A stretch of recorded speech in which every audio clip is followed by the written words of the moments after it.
Hello guys, happy cooking tayo mga guys. Samahan niyo ako magluto ng bihon, pansit bihon guys, Pilipinong food. Ayan, naggisa ako ng sibuyas guys. At meron tayong bawang. So yan, ang ating igigisa, bawang at sibuyas. At ang ating sahog ay squid ball. Yan ang ating isasahog dun sa pansit bihon. So igigisa lang natin. Ayan. Mekos-mekos lang minsan. So ayan guys, igisa natin yung ating mga gulay. Meron akong repolyo, baguio beans at saka carrots lang yung ating gulay dyan. Yung simpleng simpleng sahog lang yung ating pansit. So yan, ginahit-gahit ko lang siya ng maliliit. At ayan, igigisa lang natin ulit at lalagyan lang natin ng paminta.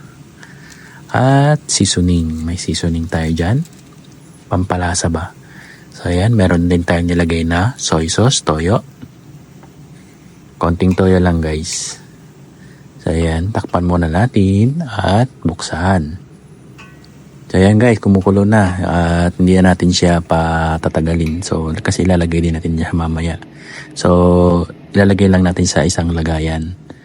Yan, lagay natin sa bowl. So yan, dun sa pinaggisahan natin, lalagyan ko lang siya ng tubig tsaka toyo. Yan. At lalagyan ko din siya ng paminta. Lalagyan natin ng lasa yung sabaw.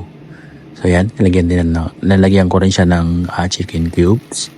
Ito yun, kapag kumulo na yung ating sabaw dun sa kawali, ilalagay ko na rin yung ating bihon. Yan. Tutunawin lang natin. Doon natin siya papalambutin yung bihon natin sa sabaw na ginawa natin. So yan, medyo okay na.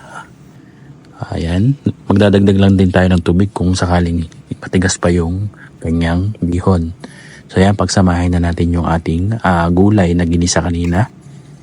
Yan, imimix na natin, ihahalo in natin doon sa pansit bihon at saka doon sa ginisang gulay natin kanina. Kasama na yung sahog na squid ball. At yun, luto na guys. Ganun lang kadali lang yung pagluluto ng bihon at ilalagay na natin sa lagayan. At kasi yan ay babahunin natin doon sa outing namin.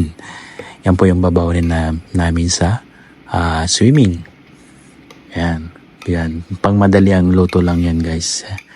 Yan po, marami pong salamat sa inyong panonood at natapos niyo po ang aking video. Marami pong salamat at salamat din po sa mga nag-follow and share, comments. Yan, maraming salamat.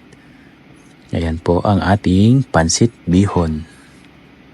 Nalagyan natin sa lagayan. So, para may gulay, lagyan din yung toppings dun sa may ibabaw ng gulay para magandang tignan. Yan.